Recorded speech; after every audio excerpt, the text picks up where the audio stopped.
እኛ ሰዎች ስንባል ግን ለምንድን ነው ስንጣላ ወይም ትዳራችንን ስናፈርስ ዳግመኛ እንደማይታረቅ ሰው ዳግመኛ እንደማይተዋወቅ ሰው ከዚህ በፊት ምንም ነገር አብሮ እንዳላሳለፈ ሰው የነበረን አብረን ሆነን የነበረብንን ችግር ሁሉ ጉልጉል አድርገን የምናወጣው ግን ለምንድን ነው? ብዙ የፈረሰ ትዳር ካያችሁ መሰረት የለውም። መሰረት የሌለው ቤት ደግሞ ፈራሽ ነው።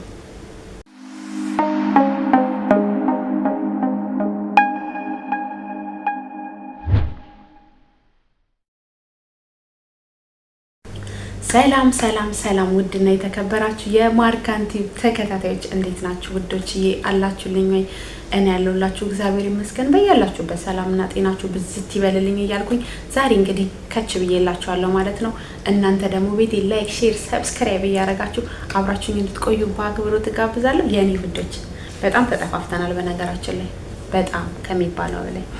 ዛሬ እንግዲህ በአንድ ሀሳብ መጥቼላችኋለሁ። እናንተ ደግሞ ያው እንደነገርኳችሁ ሀሳባችሁን ልክ እኔ ሼር እንደማደርጋችሁ እናንተም ሀሳባችሁን ኮሜንት ላይ ሼር ታደርጉኛላችሁ ማለት ነው። ዛሬ ምን ተሰማሽ በሉኝ እስቲ። ምን ተሰማሽ በሉኝ እስቲ። ያው እንግዲህ ሰሞኑን ሚዲያ ላይ ወደዚህ ወደዛ የሚሉ በጣም እንወዳቸው የነበሩ ሁለት ልጆች በትዳር ተለያይተዋል። ያው ሁላችንም እንደምናውቀው ማለት ነው እነ ሳምሪዬ። እኛ ኮሜንታተሮች እኮ ግን አሽቃባጮች እኮ ነን። አንዴ ወደ እሱ ስናደላ፣ አንዴ ወደ እሷ ስናደላ፣ አንዴ በጣም የምንገርም ፍጥረቶች ነን። ለማንኛውም ግን ዛሬ እውነት የመጣሁበት ሀሳብ እስኪ እንደው እንደኛ ሀሳብ እንደ ኮሜንታተሮች ሀሳብ እንደው ቢስማሙልን ብዬ አሰብኩኝ። እውነት ቢስማሙ አይመስላችሁም ጋይስ? ለማንኛውም እኛ ሰዎች ስንባል ግን ለምንድን ነው ስንጣላ ወይም ትዳራችንን ስናፈርስ ዳግመኛ እንደማይታረቅ ሰው ዳግመኛ እንደማይተዋወቅ ሰው ከዚህ በፊት ምንም ነገር አብሮ እንዳላሳለፈ ሰው የነበረን አብረን ሆነን የነበረብንን ችግር ሁሉ ጉልጉል አድርገን የምናወጣው ግን ለምንድን ነው ጋይስ? በጣም ውስጤ የታዘበው ነገር ስለሆነ ነው። በቃ የሰው ልጅ ይጋባል፣ ይፋታል፣ ይገናኛል፣ ይለያያል። ግን እኔ ባሌ የነበረበትን ጉድለት የነበረበትን ችግር አብሬ ሆኜ አስተካክል ለምን አልለውም? በቃ ይሄንን ነገር አስተካክል፣ ይሄንን ነገር አስተካኪ ለምን አንባባልም? ስንለያይ በዚህ ልክ ሚዲያ ላይ ወተን በዚህ ልክ መነጋገሩ አይከብድም? እውነት በጣም ይከብዳል። ለማንኛውም ያው እኛ ሰዎች ደግሞ ትልቁ ችግራችን ዝም የሚል ሰው ወንጀለኛ፣ የሚናገርን ሰው ደግሞ ንጹህ አድርገን የማየት እንትናለን እና እሷ ስትናገር ተናጋሪ ስትሆን እሷ ንጹህ፣ እሱ ወንጀለኛ፣ እሱ ሲናገር ደግሞ እሱ ተናጋሪ፣ እሷ ወንጀለኛ እያደረግን ወደዛ እያደረግን ነው። እኔ እናቴ በነገራችን ላይ ወይኔ በኋላ መጣው ምን ኦ ማይ ጋድ እና ማለት ነው እንግዲህ ዛሬ ምን ልላችሁ መሰላችሁ የመጣሁትኝ ዛሬ የሆነ ትላንትና የሰጠውን የሆነ እንትና አየሁኝና በጣም ተገረምኩኝ። ምክንያቱም ብዙ ሰዎች ስንባል የሚፈርስ ትዳር ያለንን ሰዎች መሰረቱን እዩት። ብዙን ጊዜ ማለት ነው የምሬ ነው የምላችሁ መሰረቱን። የትኛውም የፈረሰ ትዳር መሰረቱን ስታዩት መሰረት ራሱ የለውም ሲጀመር ማለት ነው። በአጋጣሚዎች የሚመሰረት ትዳር ነው። በቃ በአጋጣሚዎች ወይ ከቤት ተጣልተን ተጠግተን አሁን ልክ እንደ ሳምሪ ማለት ነው። እሷን ከእናቷ ተጣልታ እንግዲህ አስጠግቷት ነው። ወይ ደግሞ በሌላ ኬዝ ብቻ የሆነ በቃ አጋጣሚዎች የሉ። ወይ ደግሞ ዝም ብለን ጓደኛ እንልና አብረን ተኝተን ስናረግዝ ትዳር እንፈልጋለን። ብቻ አጋጣሚዎች ያገናኙ ትዳር ነው እንጂ በክብር ተጠናንቶ ተያይቶ ቤተሰብ ፈቅዶ ቤተሰብ መርቆ በክብር የተጋባ ሰው አይፋታም። የምሬ ነው የምላችሁ። አሁን አንዳንዴ ተመርቆ ተፋቷል ልትሉኝ ትችላላችሁ። ግን መመረቁ ሳይሆን ስላችሁ አሁን ለምሳሌ መጀመሪያ እርጉዞና ልክ ቤተሰብ ዲቃላ መጣች እንዳይባል ሲባል ምናምን የሚመሰረቱ ትዳሮች የዛኔ ልትመረቅ ትችላለች። ግን ነው እሱም አይደለም። ከመሰረቱ ገና ከዚህ ሰው ጋር አብረን ከመገናኘታችን በፊት ያለውን ኬዝ ከቤተሰብ ጋር ጨርሰን ምናምን ደስ በሚል ሁኔታ በፈጣሪ መንገድ ያለውን ሁኔታ ብናደርግ እስከ መፍረስ አንደርስም። ግን ብዙ የተፈረሰ ትዳር ካያችሁ መሰረት የለውም። መሰረት የሌለው ቤት ደግሞ ፈራሽ ነው። የምሬን ነው። በተለይ አሁን እኔ ትልቅ ለነገራችሁ ፈልገው ለኛ ለህይወት ቅመሞች ነው። እኛ የህይወት ቅመሞች ስደት ነው ያለነው። በአሁን ሰዓትኛ ትልቁ አላማችን ምንድነው? ሰርተን ገንዘብ አግኝተን ሀገራችን ገብተን አግብተን ወልደን ነው። የትኛሽም ብትሆኚ ማለት ነው። ክህደት የሌለው ነው።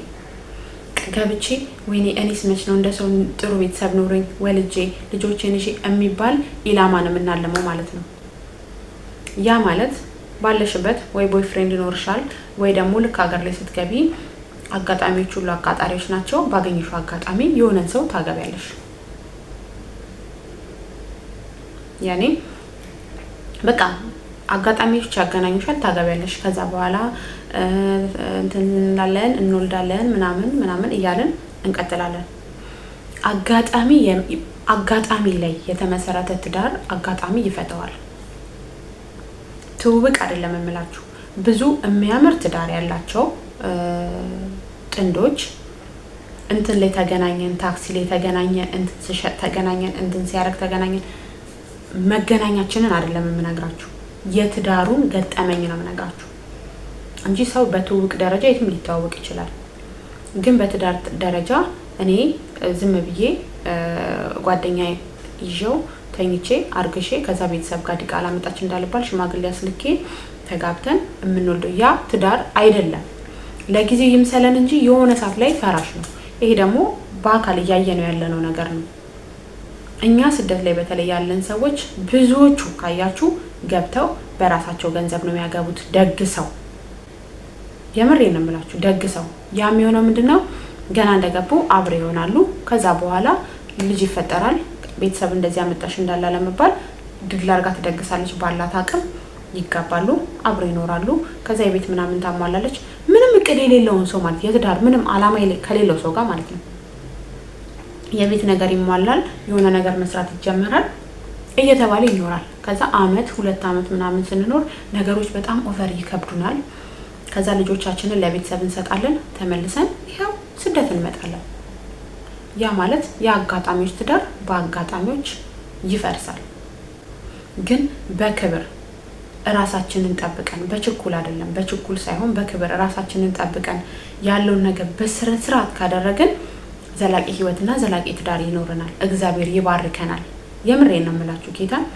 ግን ብዙ ጊዜ በተለይ እኛ ሴቶች ችኩሎች ነን። በጣም እንቸኩላለን። ሀገር ገብተን በቃ እስከምንወልድ አሁን ካያችሁ እንኳን በጣም ቪው ኖሮት ቪዲዮ የሚታየው የፍቅር ቪዲዮ ሲሰራ ነው። የሚያስተምር ቪዲዮ የሆነ ትምህርት በቃ ደስ የሚል መልእክት ያለው ቪዲዮ አይታይም። የፍቅር ቪዲዮ ግን በደንብ ነው የሚታየው። ለምን? ፍቅር ስለምንወድ። ስለዚህ ሀሳባችን ልክ እንደምናያቸው ነገሮች የኛም ላይፍ ያ ይመስለንና ቀጥታ እንደገባን ማግባት እንፈልጋለን። ያ ደግሞ እኛን ይጎዳናል። ልክ እንደ ሳምሪ ማለት ነው። ሳምሪ እናቷ ጋር በደረሰባት ነገር ወጣች፣ ከሱ ጋር ተገናኘች። አንድ ላይ አመት ሊኖር ነው አለ። አመት ኖሩ፣ አረገዘች። በዛ አመት ውስጥ ያው ከአመታት በኋላ እንግዲህ 7 አመት ነው ምናምን፣ ከዛ በኋላ ትዳር ይፈርሳል ማለት ነው። ስለዚህ ምን ልላችሁ ፈልጌ ነው፣ አይተን እንግባ። ስናገባ አይተን እንግባ። አንደኛ መልእክቴ። ሁለተኛ ደግሞ በተፋቱ ሰዎች መሃል ገብተን አንፈትፈት። እሷ ነች ጥፋተኛ፣ እሱ ነው ጥፋተኛ፣ እሷ ሁለቱም በራሳቸው ልክ የሚሆኑበት ነገር አለ፣ ሁለቱም በራሳቸው ስህተት የሚሆኑበት ነገር አለ። እንደ ሴት የምንናገረው ነገር ሊኖር ይችላል። እኔ እንደ ሴት ልናገር የምችለው ነገር ሊኖር ይችላል። ሴት ልጅ ካልከፋት እላፊ አይነት ከአይምሮዋ በላይ የሆነ አይነት ጥፋቶችን ካልደራረበባት ለነገ ምንም አይነት ተስፋ ካልታያት ቤቱ ነገ ይፈርሳል የሚል ነገር ብቻ አይምሮዋ ላይ ካለ ዛሬውኑ ማፈራረስ ትፈልጋለች። ምክንያቱም በመታያቸው ነገሮች ማለት ነው። እንጂ ሴት ልጅ ተመቻችቶላት ተደላድሎላት ጥሩ ክብር ተሰጥቷት ሊያውም 2 ልጆች ኖሯት ሴት ልጅ ትዳሯን አታፈርስም። እሱም ደግሞ እንግዲህ የራሱ የሆነ ኬዝ ይኖርበታል። እንደ ወንድ ደግሞ የሚናገሩት ይኖራል። እኔ እንደ ሴት ነው የተናገርኩት። እንደ ወንድ የራሱ የሆነ ችግር ሊኖርበት ይችላል። ስለዚህ የሁለቱ ችግር እሷ ነች ባለጌ፣ እሱ ነው ባለጌ፣ እሱ ጥፋተኛ ነው፣ እሷ እንደዚህ ናት ብለን ባንል እና የሰው ህይወት ላይ ባንፈተፍት በጣም ጥሩ ነው እላለሁ። አንደኛ ምን አልኳችሁ? ሳታጠኑ አታግቡ። የምሬን ነው የምላችሁ ጌታ። ልጅ ለመውለድ ብቻ ትዳር አታግቡ። ልጅ ለመውለድ ብቻ አታግቡ። ነገ ለእናንተ ጥሩ ባል፣ ተንከባካቢ ባል የማይሆንላችሁ ከሆነ ለልጅ ብላችሁ ብቻ አታግቡ። ይቅርባችሁ። በራሱ ሰዓት ይመጣል። ተግባብተናል። በቃ ሁለተኛ ነገር አትፈትፍቱ። በሰው ህይወት ውስጥ ገብታችሁ አትፈትፍቱ። እሷ እንዲህ ናት፣ እሱ እንዲህ ነው፣ እሲንም ምናምን ጥርሴ ምናምን አትበሉ። እንደገና ደግሞ የምትጣሉ ባለትዳሮች ስትጣሉ ነገ እንደምትታረቁ አድርጋችሁ አስቡ። እየተደበቀ ስንት ዓመት የተደበቀ የባል ገመና፣ የተደበቀ የሚስት ገበና በአደባባይ ወጥቶ እሷ እንዲህ ናት፣ እሱ እንዲህ ነው፣ እሱ እንዲያርጌለት እንዲያርግችላት ምናምን አይነፋም። ምክንያቱም አንድ በነበራችሁ ሰዓት ሁሉንም ነገር አርግታችኋል። አሁን ሌላው ቢቀር ልጅ አንድ ያረጋችኋል። የምር በአሁን ሰዓት ያለን ወጣቶች ትዳራችንን ስናፈርስ ማለት ነው ነገ እንዲህ አይን ላይ የምንተያይ እንኳን አይመስለንም። ያንን ሰው እኮ እኔም ባሌ ትላንት አቅፌው የተኛው፣ ትላንት የኔ ፍቅር ያልኩት፣ ትላንት የሳምኩት፣ ትላንት እንደፈለኩ ያረኩት፣ ትላንት የኔ ፍቅር ያለኝ ያቀፈኝ፣ ስሩ ተሸሽጌ ብዙ ነገር አብሬ ያሳለፉት ስለሱ ክፋት አውርቼ ነገ እንዴት በምን አይነት አይን ነው ያ ሰው ራሱ የሚታየው? አይከብድም ጋይስ? ከባድ እኮ ነው፣ በጣም ይከብዳል የምር። ስለዚህ በተቻለን አቅም በቃ ጉድለት ካለ ትዳራችሁ ላይ ባላችሁበት ሰዓት ተወያዩበት። ችግርም ካለባት የማይሆን ከሆነ ደግሞ በመስማማትና በመተማመንም መለየት ይቻላል። በፍቅር ተለያይቶ መኖር እንጂ አደባባይ ወጥቶ እሱ እንዲህ ነው እሷ እንዲህ ናት ምናምን አይነፋም። እና ይልላችሁ ነው በቃ። ዛሬ እንግዲህ ከች አልኩት። ታውቃላችሁ ትላንት ነበር ልሰራላችሁ የነበረው ግን አልተመቻቸልኝምና ከነከነኝ። ለምንድን ነው እኔ ኮሜንት ላይ አልሳደብ፣ ኮሜንት ላይ ሐሳቤን አላወጣ፣ በገዛ ቤቴ በቪዲዮ ላይ አልሰራም እንዴ?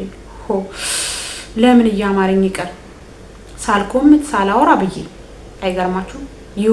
የወሬ ጠኔ ማለት ነው። ያው እንግዲህ በዛው ወሬ ብቻ ነው ብላችሁ እንዳታልፉኝ። መልእክት እንደምታገኙበት እርግጠኛ ነኝ። እወዳችኋለሁ። ለቤት አዲስ የሆናችሁ ሰብስክራይብ ማድረግ እንዳይረሳ። ሰብስክራይብ አድርጉ። ዛሬ በአጋጣሚ ነው ቁጭ አልኩት። የተቀመጥኩበትን ቦታ ላሳያችሁ።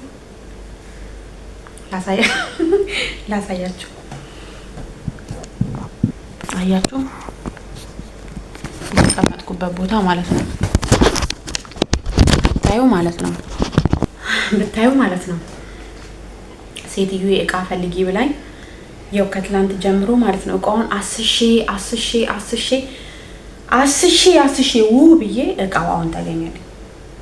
እቃው ሲገኝልኝ ሰው እርፍ ይላል። እኔ ስልኬን አውጥቼ ቪዲዮ ቀረጽ ወደ እናንተ ለመምጣት የዚህ ያኔ ናፈቃችሁኝ። የምሬን ነው የምላችሁ። እና ጋይስ እንግዲህ በጣም ነው የምወዳችሁ። አይ ላቭ ዩ አላልኩም። ማን አይ ላቭ ዩ ብሎኝ ነው። እወዳችኋለሁ። ለማንኛውም ሰላም አምሹልኝ የኔ ማሮች። እሺ መልካም ስራ ይሆንላችሁ። አሁን በቃ ትንሽ ልረፍ። የምር 2 ቀን ሙሉ ብታዩ እቃ ስፈልግ ነበረ ስንጎራደድ ማለት ነው። ግን እቃ መፈለግ እንደው ከእንትና ቤት ስሟን አልጠራውም። ምን አይነት ስራ ያስጠላሻል ብትሉኝ እቃ መፈለግ፣ እውነት እቃ መፈለግ።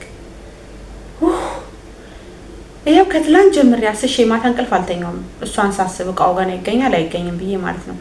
አሁን ዛሬ ማታ ትመጣለች ፈልጌ ልጠብቃት አግኝቼ ብዬ አሁን አገኘሁት። በስንት መከራ እቃ መፈለግ በጣም ነው የሚያስጠላኝና ግን ምን አገባችሁ ለእናንተ ምን አግራችሁ። አረቻቻቸው ጋይስ በቃቸው። ሰብስክራይብ ማድረግ እንዳይረሳ።